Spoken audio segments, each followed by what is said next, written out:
C'est avec H.G. Wells que David Lodge nous embarque dans sa machine à explorer le temps.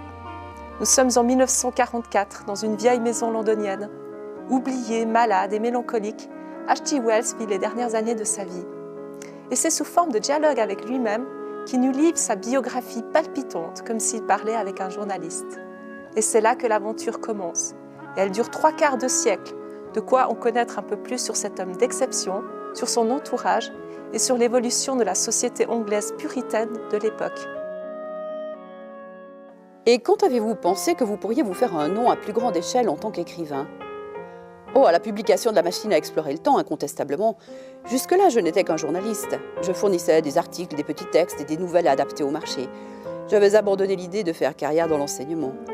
Les journaux et les magazines étaient en plein essor dans les années 1890. Et pour peu qu'on ne manque pas d'idées neuves et qu'on ait la plume facile, on pouvait gagner correctement sa vie en tant que pigiste. Mais en 1894, il se trouva qu'une partie de mes ressources régulières de revenus, les magazines et les rédacteurs en chef qui aimaient ce que je faisais, se tarit brutalement. Et je me trouvais à court d'argent. Ce fut une période difficile.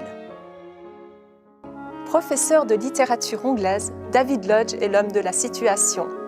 Auteur de fabuleux romans comme La vie en sourdine, Jeux de société, il nous livre pour la seconde fois une biographie romancée.